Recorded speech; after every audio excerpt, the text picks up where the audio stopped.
Fidèles téléspectateurs, bonsoir. Je suis plein d'espérance et de joie en vous présentant ce soir ce numéro spécial à un jour spécial, le Vendredi Saint.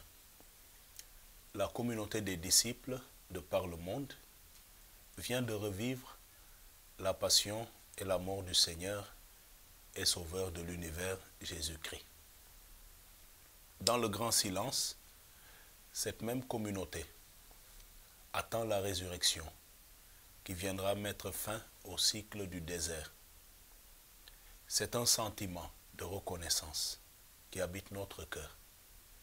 Reconnaissance au Fils de Dieu qui nous a aimés jusqu'à mourir.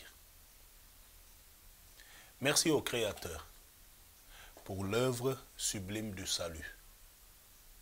Merci au Sauveur pour le don gratuit de sa vie. Merci au Consolateur pour le renouveau qu'il conduit.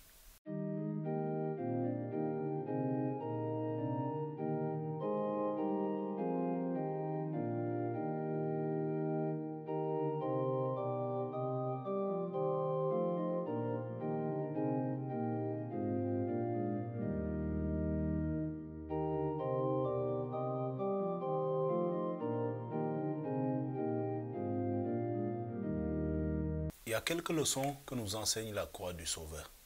Parfois, nous faisons fausse route parce que nous courons après la réussite et le succès à tout prix. Or, courir en priorité après la réussite et le succès est un échec en soi. Et cela place souvent le croyant dans des postures de compromission et d'injustice.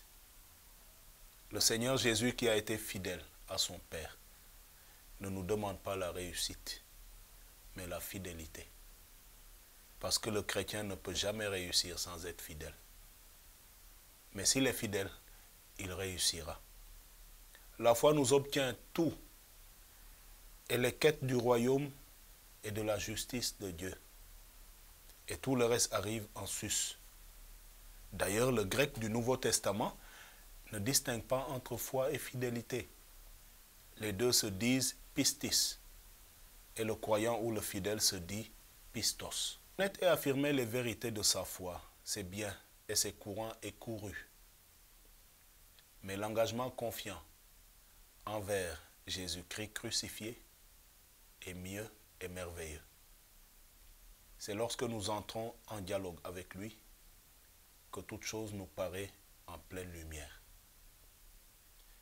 Par naissance, nous sommes d'une race rebelle, pécheresse, sur nos têtes comme une épée de Damoclès, tenue par un crin de cheval, était suspendue une condamnation. Moralement déformés et paralysés par la crainte de la mort, nous demeurions dans un pays sans pâturage, souffrant de disette spirituelle. Perdus, pauvres et sans force, nous étions loin de Dieu, sans Jésus-Christ et sans espérance. Rien de rien n'aurait pu nous mériter l'amour et la bonté de Dieu. Mais il est dit en 1 Jean 2,12, « Nos péchés nous sont remis à cause du nom de Jésus. » Pour l'amour de Jésus, Dieu nous a cherchés et nous a trouvés. Nous ayant délivrés de la mort, il nous a bénis de toute bénédiction spirituelle, nous a fait asseoir à sa table et a répandu son amour sur nous.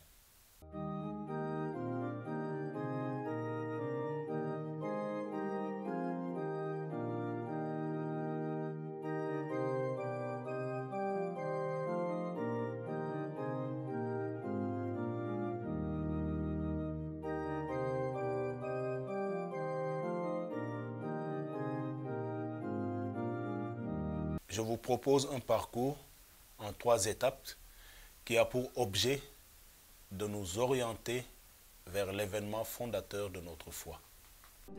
Revenons sur les temps forts de la messe chrismale présidée par l'archevêque Monseigneur Benjamin Ndiaye, le mardi dernier, 30 mars à 18h30, à la cathédrale Notre-Dame des Victoires. Par convenance, la célébration de cette messe liturgiquement prévue le jeudi matin jour de l'institution de l'Eucharistie, est anticipée dans plusieurs diocèses, au mardi matin ou soir. Cette disposition se comprend vite lorsque l'on considère les difficultés de mobilité des opérateurs pastoraux, soucieux de se faire totalement disponibles dans leurs paroisses respectives durant tout le Triduum pascal. Cette année, un certain nombre de prêtres venus de divers points du diocèse est présent autour de l'archevêque. Nous notons aussi l'affluence d'un grand nombre d'autres fidèles. À cette célébration, l'évêque bénit d'abord l'huile pour l'onction des malades.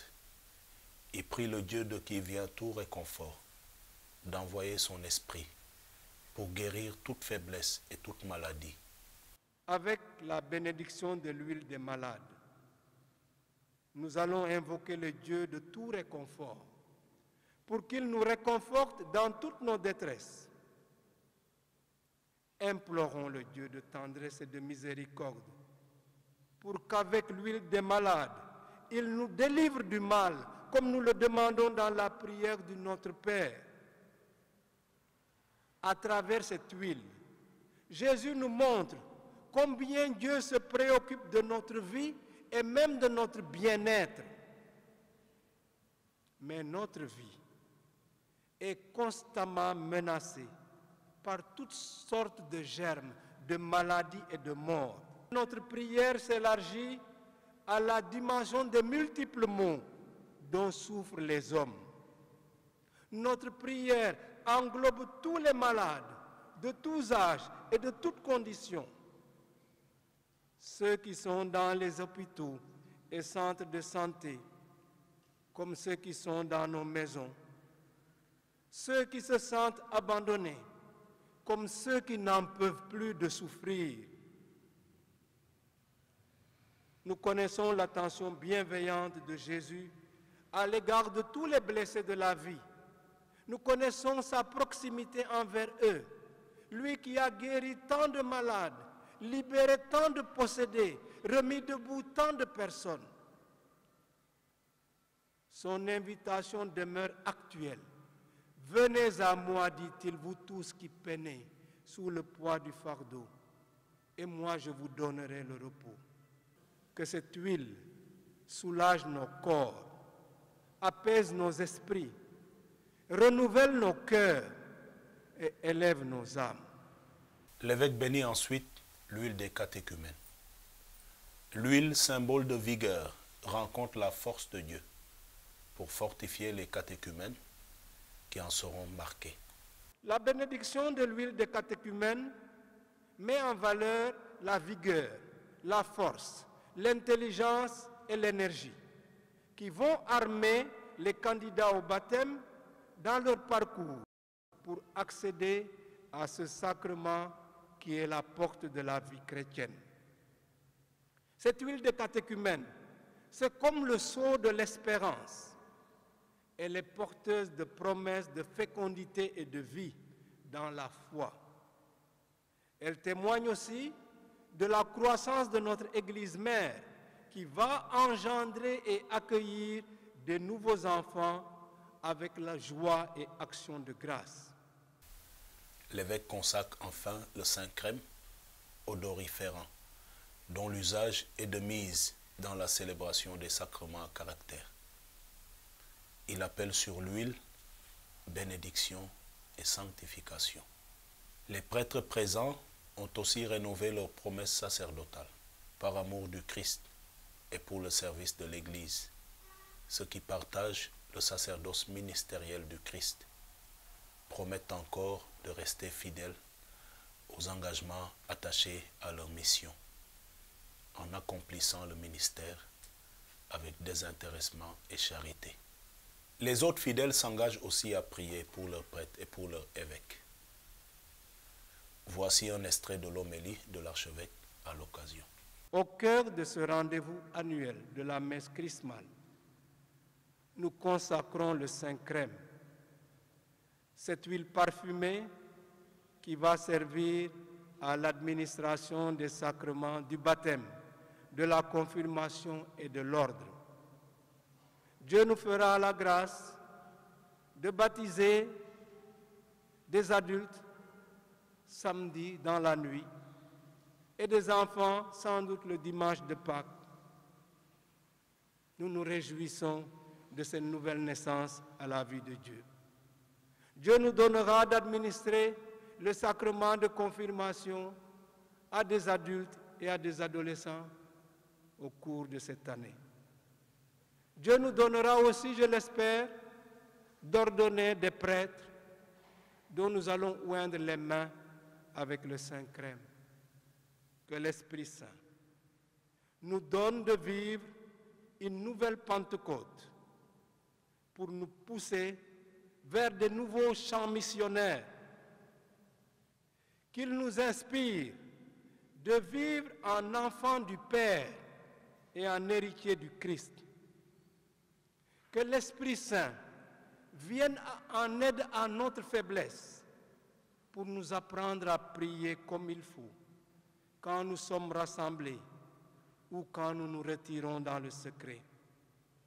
Que l'Esprit Saint confirme en nous la grâce de notre baptême et celle de notre vocation particulière, pour que nous puissions rendre compte à qui nous le demande de notre espérance. Que l'Esprit Saint confirme notre unité dans la richesse et la diversité de ses dons. De l'Eucharistie mémoriale de la scène du Seigneur. Nous vous faisons dans un second temps l'économie de la messe en mémoire de la scène du Seigneur depuis l'église Sainte-Thérèse de l'Enfant Jésus du Grand Dakar.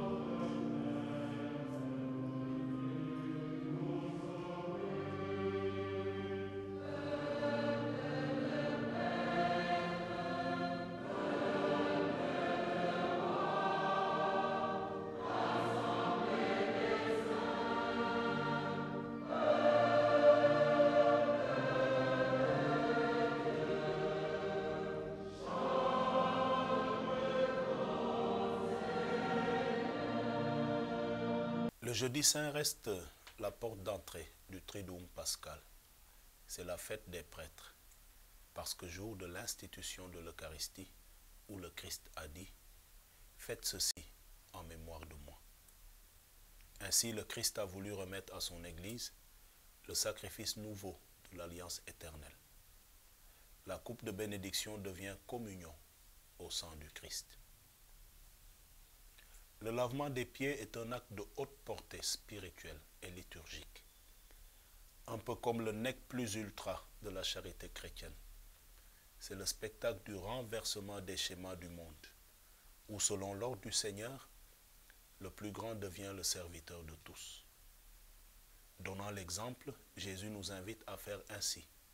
Après s'être levé de table, le Seigneur versa de l'eau dans un bassin et se mit à laver les pieds de ses disciples. Tel est l'exemple qu'il nous a donné. Aujourd'hui, nous commençons le Triduum pascal avec le Jeudi saint, la célébration de l'institution de l'Eucharistie et la célébration de l'institution du ministère sacerdotal. L'Eucharistie est la source et le sommet de toute vie chrétienne, dont l'action de grâce n'est jamais petite. Il n'y a pas de petite messe. Ne dites jamais, mon Père, je veux une petite messe. La messe est le haut lieu de la communion entre Dieu et les hommes. Cherchons à toujours participer à l'Eucharistie avec une foi ardente. Aujourd'hui, l'Église nous demande de renouveler notre amour pour le Christ en étant des acteurs majeurs de l'Eucharistie. Faisons montre d'une abnégation et d'une fidélité à l'Eucharistie. Aujourd'hui, nous célébrons la fête des prêtres. Le prêtre par excellence est Jésus. Nous célébrons l'Eucharistie qui est une action de grâce. Et le prêtre qui célèbre l'Eucharistie reçoit ce ministère lors de l'ordination, lorsque l'évêque lui impose les mains.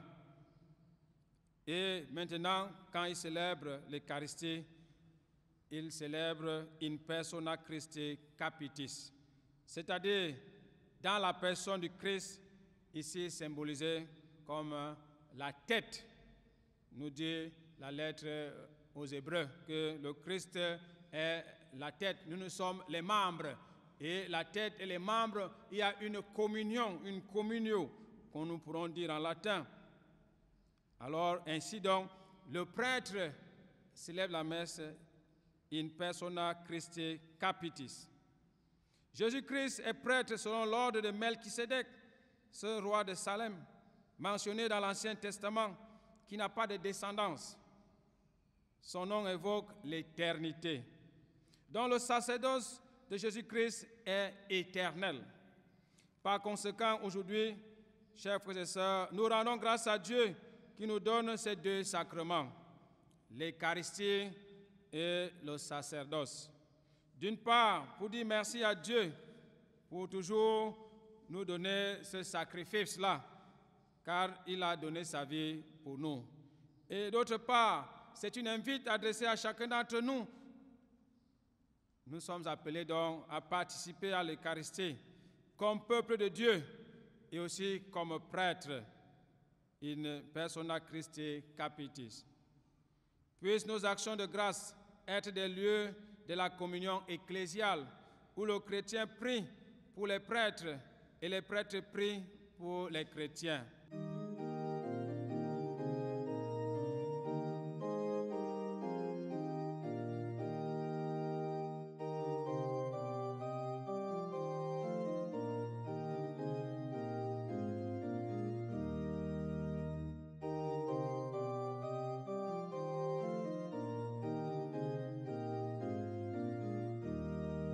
Dans un troisième et dernier temps, nous vous proposons la célébration de la Passion du Seigneur à la cathédrale Notre-Dame des Victoires.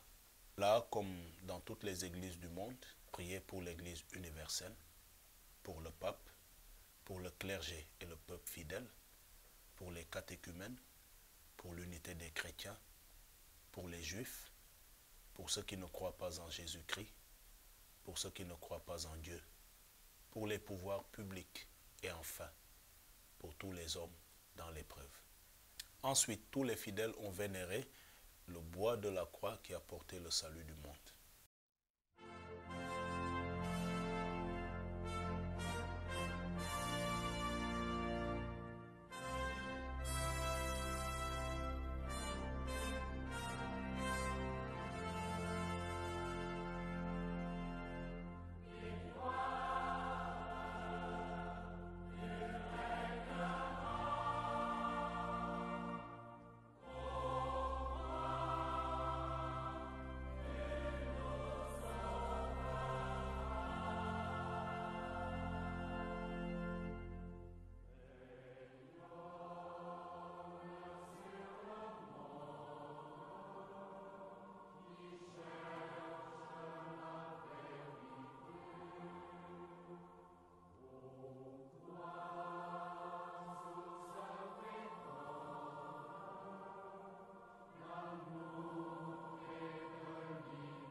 Fidèles téléspectateurs, en attendant de nous retrouver pour l'office de la lumière, nous prions.